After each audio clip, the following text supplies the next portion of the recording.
Can you hear me? मेरी आवाज आ रही है? हेलो, मेरी आवाज आ रही है? Yes sir. तो कैमरा ऑन करो जल्दी से।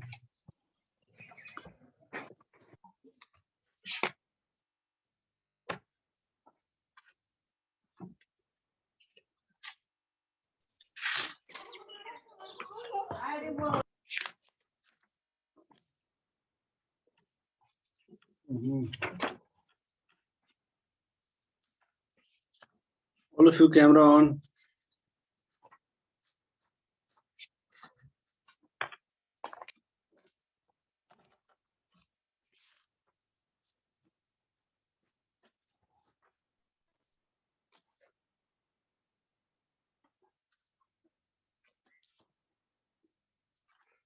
Okay,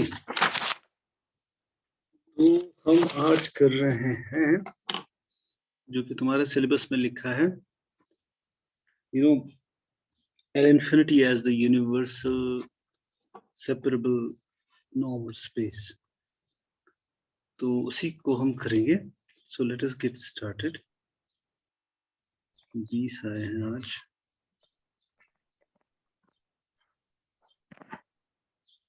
Okay, let me share the screen. Let me state the theorem.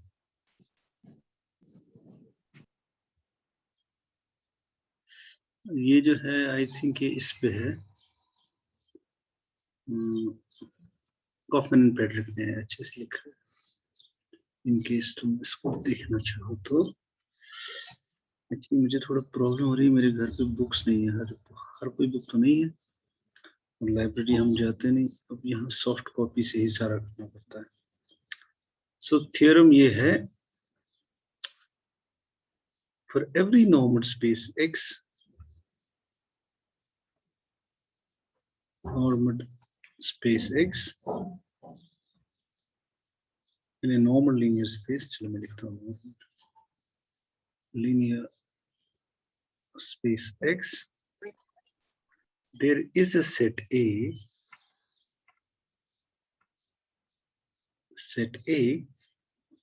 such that x is isomorphic, I should say isometrically isomorphic, लेकिन प्रॉब्लम है जिसको हम isometrically isomorphic कहते हैं उसको जो ये कॉफमैन एंड पेड्रिक सिंपली कहता है isomorphic, मतलब स्ट्रक्चर प्रिजर्व। वो जब स्ट्रक्चर प्रिजर्विंग कहता है it means including everything, norm. So उसका मतलब आइसोमॉर्फिक का मतलब ये नहीं कि खाली जो अलजेब्राइक स्ट्रक्चर को प्रिजर्व करता है, लेकिन हमने जो किया है हम आइसोमॉर्फिक को मानते हैं जो अलजेब्राइक स्ट्रक्चर प्रिजर्व करता है, आइसोमेट्रिक का मतलब जो नॉर्म को प्रिजर्व करता है, इसलिए मैंने यहाँ लिखा to a subspace is isomorphic with a subspace of the Banach space, of Banach space, जिसको मैं लिख दूंगा L infinity A, that means all f functions from A to K, scalar valued functions on set A such that f is bounded. और of course ये तुम्हें पता है ये Banach space है, नहीं पता तो प्रूव इट, मैंने शायद किसी तुम्हें होम असाइनमेंट दिया था, show that this is a Banach space, और इसका जो under this norm of f is the supremum norm, obviously supremum t belongs to A norm mod of ft. So it's a Banach space. We want to show that it can be embedded inside, every space can be embedded into this for some set A, मतलब हम वो set ढूंढ सकते हैं। सो proof इसका मुश्किल नहीं है। सो लेट, अब हम ये करेंगे, late x alpha such that alpha belongs to A, मतलब I just chose this A to be the index set of a dense subset, be a dense subset of x.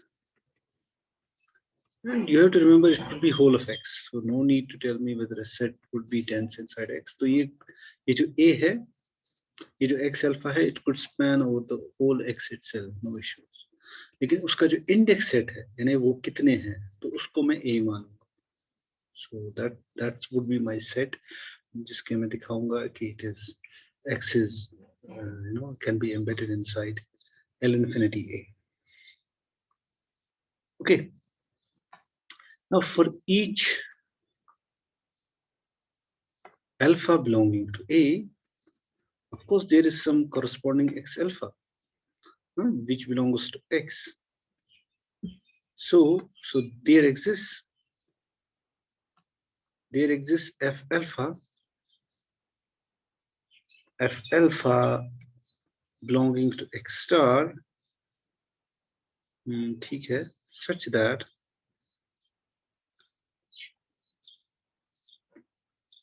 should I write it like this? Such that norm of f of alpha is equal to 1, right? And ये हम कर चुके हैं by Hahnbach theorem, ऐसा एक function exist करता है, and such that actually मैं लिख सकता हूँ f alpha at x is equal to should I write it like ठीक है. So what I'm trying to say, I am trying to find a collection of these functionals such that this is equal to norm of x alpha. ये करना तो मतलब easy है. So I don't know whether I should write here f alpha at x alpha or f alpha at x. I think I should write, because this is what we have done. ठीक है? Right. We can do that. आगे चल के देखेंगे, शायद हम इसमें थोड़ा एडजस्ट कर लें. Now, for every x belonging to x and x not equal to 0 and alpha belonging to A, the alpha is now the index set of these functionals. Just have to remember that. So once I am done there, alpha belongs to A, we have, अब है ना वो ये जो है ये book, इसमें notation थोड़ा अलग है, लेकिन मैंने इसमें थोड़ा चेंजेस की just to make it a little easier. Now 1 is equal to norm of f alpha of x, as you can see.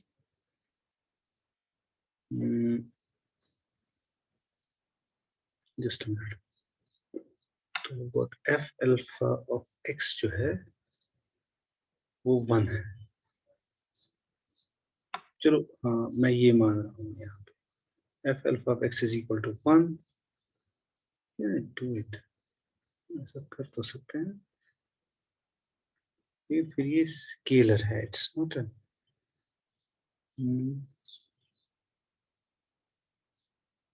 क्योंकि इसमें डबल इंडेक्स सेट है, वो थोड़ा इशू है.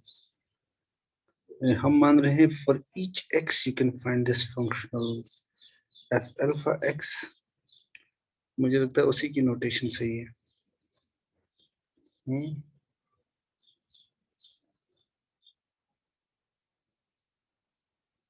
आई थिंक वही नोटेशन सही है जो उसने की है. मैंने इसमें खामखा इसको मैंने कॉम्प्लिकेट कर दिया.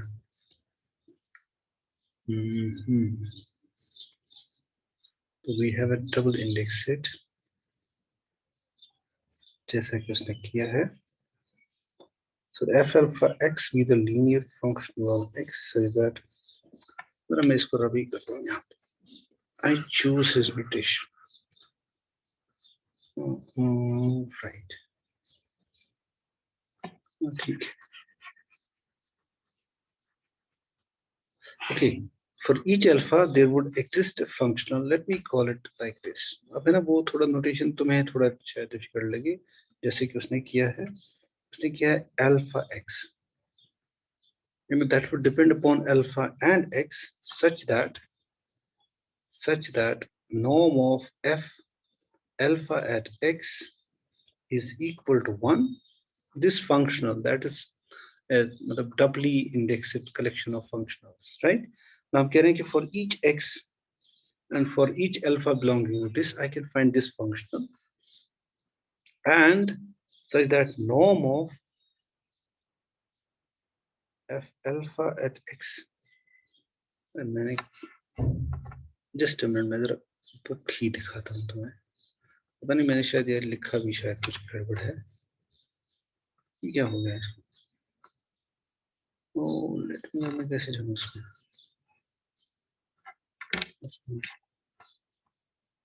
मैंने क्या, अच्छा ये तो ठीक है.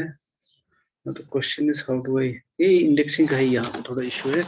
So I've got f alpha at x is equal to 1. अगर मैं norm of alpha 1 देता हूँ, हाँ ठीक है, better. चलो देखते हैं आगे क्या होता है. जो मैंने किया है मुझे वो खुल नहीं रही है वो book. So we can find, चलो मैं ऐसे लिखता हूँ, norm of f alpha is equal to 1 and f alpha at x जो है वो बराबर है norm of x alpha. वही है ना, यहाँ या x alpha है, चलो x alpha मान लेते हैं थोड़ी देर के लिए. yes, इस तरह से हो सकता है. now this is true by hand बना थे. I should have seen it. चलो, once we are there, now for every x not equal to 0,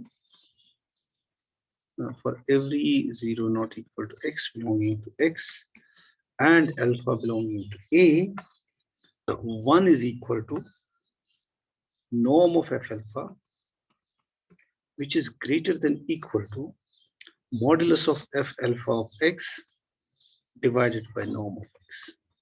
So this is just the definition of the supremum. Supremum जो subnorm है वो तब supremum इससे बड़ा ही होगा, because of course x by norm x जो है, this is of unit 1, so this is of length 1. So which implies that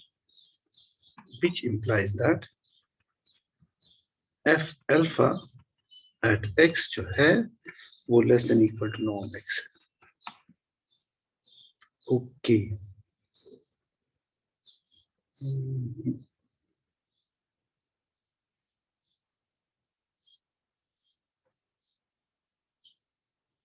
इसका मतलब यहाँ पे होना चाहिए, यहाँ पे x नहीं, x अल्फा नहीं, x ही होना चाहिए. ओके, हाँ ये ठीक है.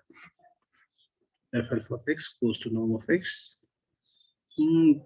Good, because corresponding to every alpha there is an x alpha belonging to x, so I can make that functional to assume this value at some x. So you have f alpha at x divided by norm x. ठीक है. चलो देखते हैं, मुझे इसमें थोड़ा शक है, ये x अल्फा है कि x, पर फिलहाल हमें ये तो ऑब्वियस है, इट्स फ्रॉम हान-बाना थ्योरम, या it's straight forward definition of the supremum. So let's call this 1. Now for each x, each fixed x, f alpha x is thus bounded. Now I can think of this, इसी में यही दिक्कत है. I can now this think of for each x this is true. So it means अगर मैं x को fix करूं, I can think of these numbers जो यहाँ पे है as functions of alpha, as scalar functions of alpha. I can think of this f alpha x as a function of alpha, right? And then I would have f of alpha जो है वो है less than equal to some number, so it's a bounded function as a function of alpha. So ये जो f alpha है for a fixed x, यानी अगर मैं इसका ये नाम रखूं, क्योंकि अगर मैं x को fix करता हूँ, x का कोई रोल नहीं है, then I can think of it as a bounded function. So it's a bounded function on a, of course a alpha belong to a, and thus we define, तो फिर मैं define कर सकता हूँ this phi from x to L infinity a तो मैं इसको जोड़ सकता हूं by phi of x is equal to f alpha of x, where x is fixed. For each x, I have got a bounded function because of this relation, because of basically Hahn-Banach theorem. Then clearly phi is linear because of course f alpha is linear for each x, because these are f alpha belong to x. Phi f alpha जो है वो x star में है, so they are of course linear on x. That's straightforward. We only need to show that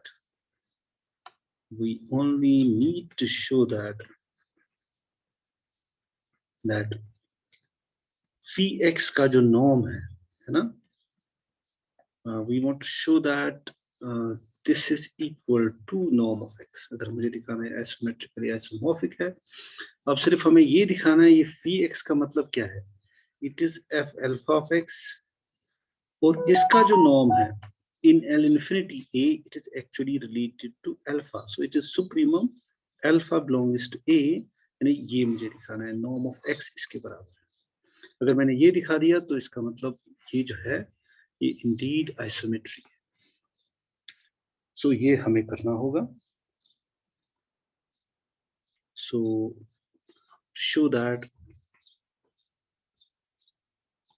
phi is an isometric isomorphism.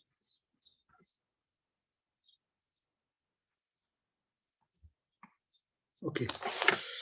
Next, now clearly एक चीज तो हमें पता ही है कि f alpha of x है by our construction is less than or equal to norm x for all alpha belonging to A. अगर मैं x को फिक्स करता हूँ, alpha को रन करता हूँ, so alpha belonging to A, so which implies that इसका जो supremum होगा over all alpha, एक साइड से तो obvious है, as you can see, मतलब ये हम यहाँ लिख चुके हैं कहीं पे, यहाँ पे, यहाँ इधर 1, चलो मैं लिख भी सकता था by 1, doesn't matter. Okay, तो अगर ये है तो मुझे दूसरा ही दिखाना है. Now अब हम थोड़ा सा यूज करेंगे वो डेंस होने का. So that's the only thing in this. Also, modulus of f alpha at x alpha minus norm of x would be equal to, और ये है norm of x alpha, so modulus of norm of x alpha minus norm x. यहाँ हमें पता चला कि actually हमने ठीक लिखा था x alpha. Yes, यहाँ पे x alpha ये होना चाहिए. f alpha at x alpha is norm of x alpha. हाँ ठीक है. f alpha at x alpha is norm of x alpha. So this is now correct. Okay, but this is less than equal to by triangle inequality norm of x alpha minus x. This is just a triangle inequality. ये मैंने यहाँ सिर्फ use किया कि f alpha at x alpha is norm of x alpha. So, and also norm of modulus of f alpha at x alpha. यहाँ मैं जरा draw करूँगा, x लिखते हैं पहले, alpha लिखते हैं बाद में. So we take x minus f alpha at x alpha. इसका मॉडुलस होगा, फिर पूरा मॉडुलस होगा. These are numbers. So by triangle inequality, this should be less than equal to mod of f alpha at x minus f alpha at x alpha. And of course, f alpha is a bounded linear functional.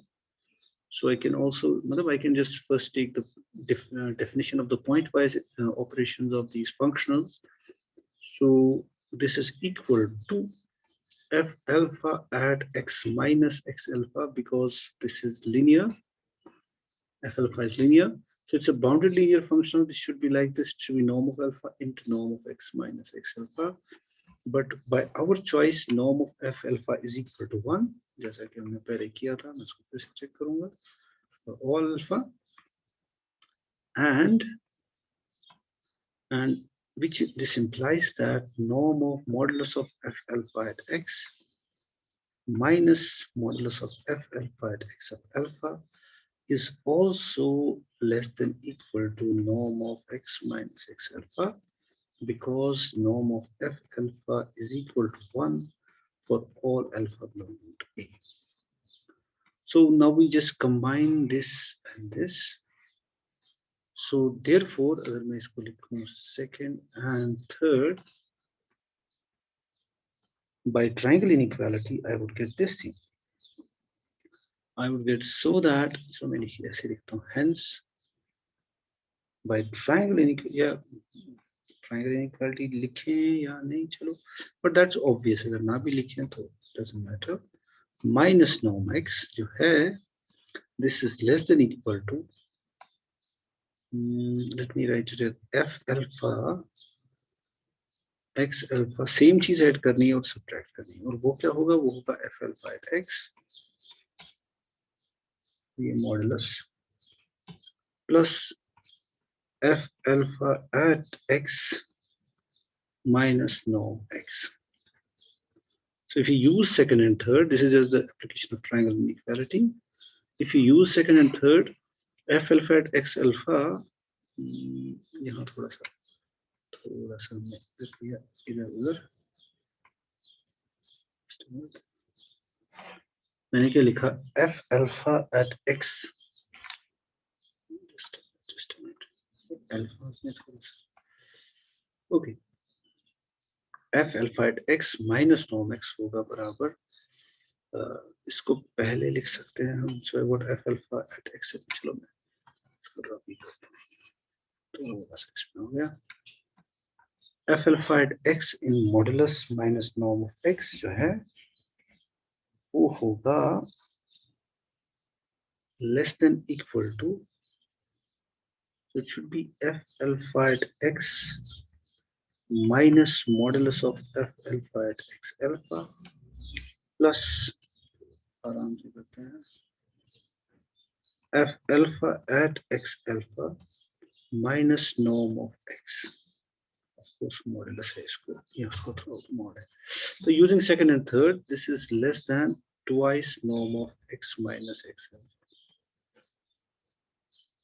and we are done almost, yes, है ना, ये less than equal to, this is also less than equal to norm of x alpha, and this is also less than equal to norm of x minus x alpha, तो ये twice होगा, ठीक है। Now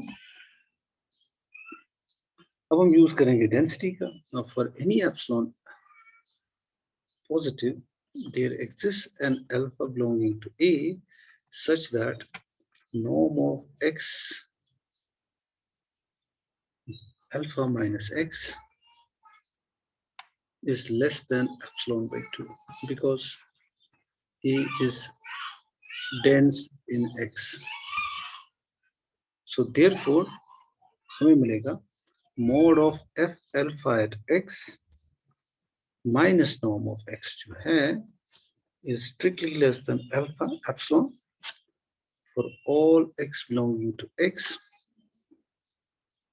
which implies that f alpha at x is indeed equal to norm of x, right?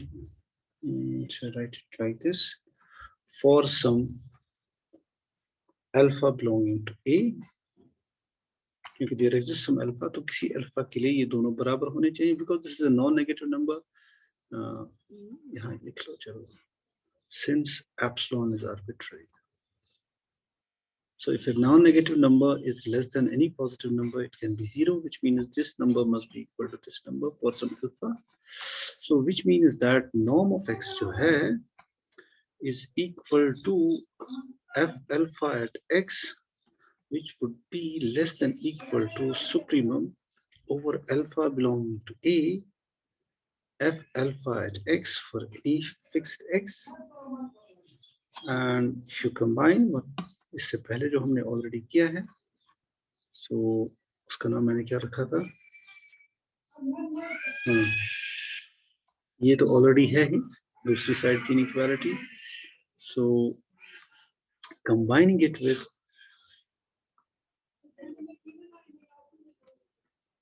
supremum alpha belonging to A, if alpha of x is less than equal to norm of x, we get, अब ठीक है, norm of x is equal to supremum alpha belonging to A, f alpha of x, which is equal to phi norm of phi of x. Yes, and the proof is done. So it's done. So अब इसकी एक corollary है जो actually हमारा result है. Corollary ये है कि अब अगर हमारे पास separable space हो, if x is separable and it has a countable dense set, separable space, then x is isometrically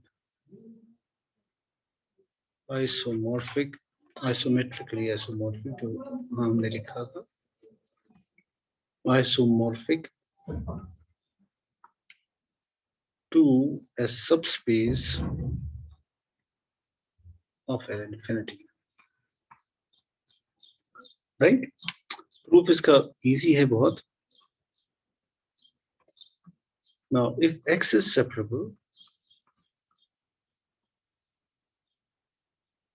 therefore we can choose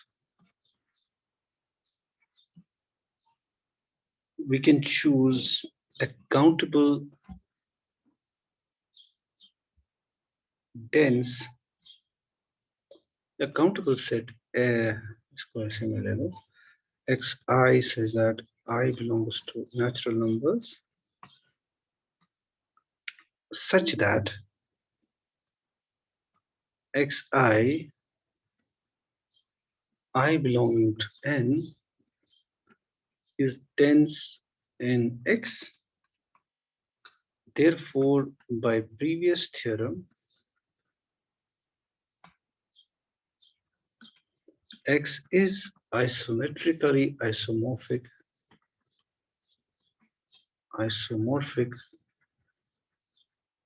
to a subspace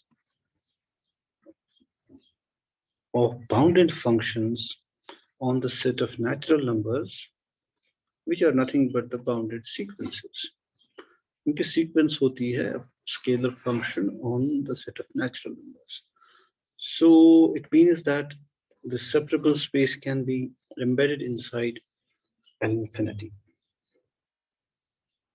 So ये तो एक है.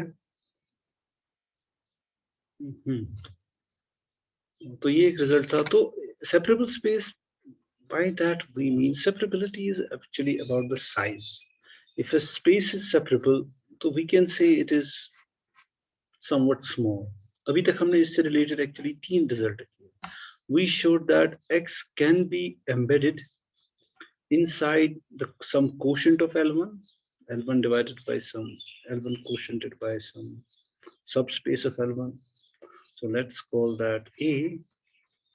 We can also embed it inside C01 if it is a separable space.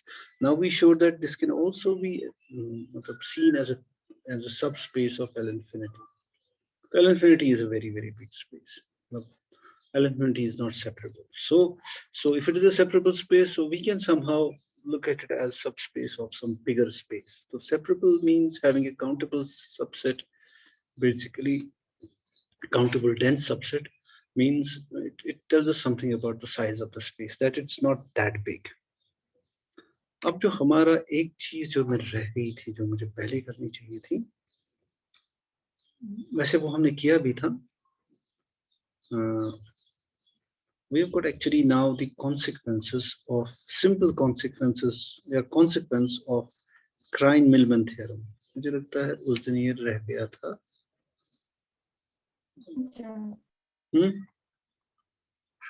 तो उसमें एक छोटी सी consequence हम करेंगे. एक्चुअली लिखा है सिंपल तो एक ही है. उसके बाद हमारा Banach-Stone थ्योरम है, उसमें भी उसका यूज होता है वैसे क्राइन-मिलमैन थ्योरम का।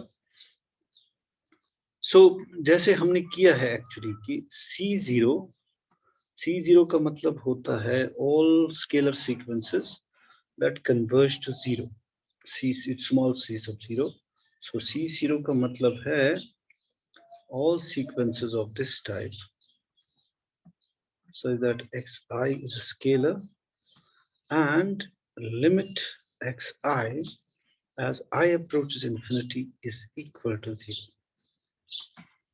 So sequences converging to 0, हमने इसके बारे में काफी कुछ किया है इस सेमेस्टर में।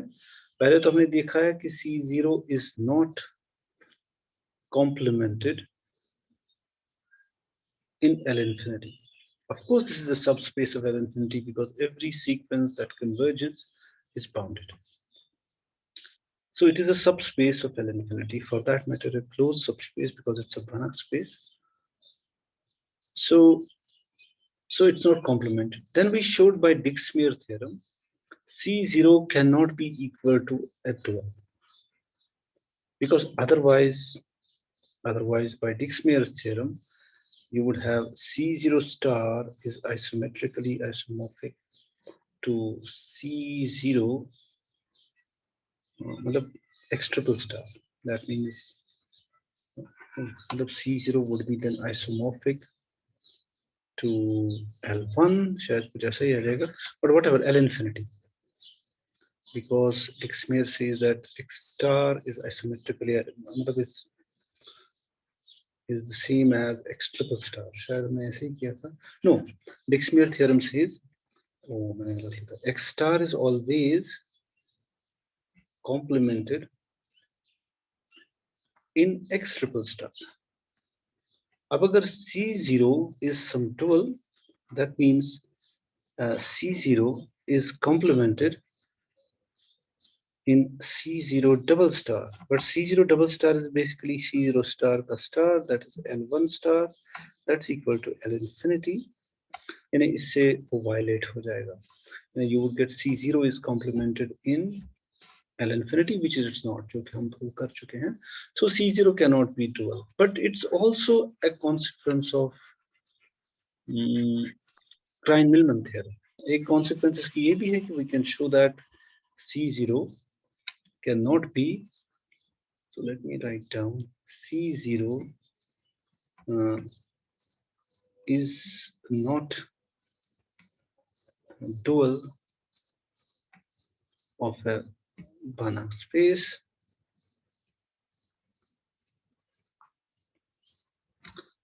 So for if the suppose C0 is equal to some X star, then we know that by Banach-Aravallo theorem that इसकी जो unit ball है Bx star is weak star compact. Weak star compact. It's under its weak star topology, it's a compact set. So which implies that अगर ये compact है under any topology, then the set of extreme points of Bx star of any compact set cannot be equal to phi. So अगर x star c है तो इसका मतलब क्या हुआ? इसका मतलब set of extreme points of B sub C0 cannot be equal to phi. लेकिन हम दिखाएंगे actually ये phi के बराबर होता है. यानी मैं दिखाऊंगा that you cannot actually write it as, मतलब extreme point का क्या मतलब होता है? It cannot be written as a proper convex combination of the vectors inside that set. Inside that convex set, of course, unit ball is a convex set always. Straightforward. So any ball is actually convex, right? So now but that's not true. But that's not true. That's not true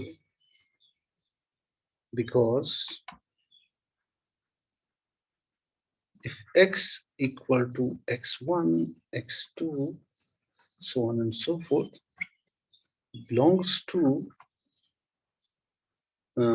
B C naught, if it is the collection of vectors that are of norm less than equal to 1 inside C naught, by that we mean that x जो है x infinity is less than equal to 1, which means this supremum xi I greater than equal to 1 is less than equal to 1.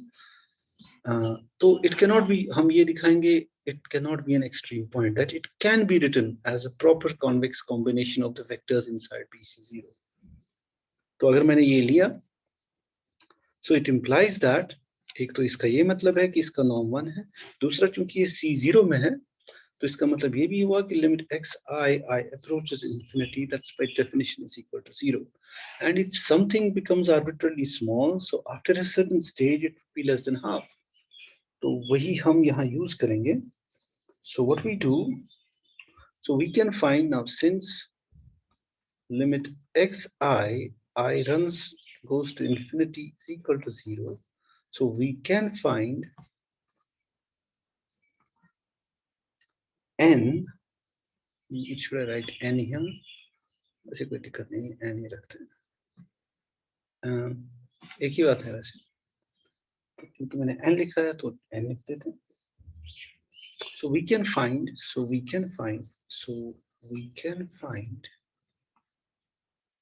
n naught belonging to the set of natural numbers such that norm of modulus of xn is strictly less than half for all n greater than equal to n. थोड़ा सा हमें काम करना, वो define y to be y1, y2, so on and so forth, and z to be another sequence z1, z2, so on and so forth, belonging to C0 by, मतलब चलो इसको भी मैं अलग से लिखता हूँ, इसको मैं अलग से लिखता हूँ, yn जो है ऐसे लिखता हूँ, yn is equal to zn is equal to xn if n is less than equal to n naught, and yn को मैं लिखता हूँ xn plus 1 by 2 raised to power n if n is bigger than n naught, and this is equal to zn जो है वो है xn minus 1 by 2 raised to power n if n is greater than n naught. So it implies that, as you can see, अगर मैं इसको add करूं दोनों को, तो you will get what? You will get, अगर मैं, it would be twice xn, यानी मैं ऐसे लिख सकता हूं, तो clearly जो z है, it's a convex combination of these vectors, right? यानी मतलब clearly I can write x is equal to 1 by 2 of y plus z. That's straightforward. क्योंकि पहले तो सेम ही है, तो जब इनको ऐड करेंगे तो दुगना हो जाएंगे in this case, और in this case ये कैंसिल हो जा रहा है, you will get twice xn. In any case xn plus yn plus zn would be twice xn, as you can check. And but the question is, I want to show that it can be written as a convex combination of vectors within this BC0. उसका मतलब होगा इसका कोई extreme point नहीं है. So it is sufficient. या तुम खुद करोगे. It is sufficient to show that y and z जो है वो belong करते हैं BC0. ठीक है ना? पहले तो obvious है. यानी उसका मतलब क्या है? एक तो these sequences must converge to 0. दूसरा ये कि these sequences का norm जो है वो less than equal to 1 होना चाहिए. As you can see that modulus of yn जो है, modulus of yn is clearly less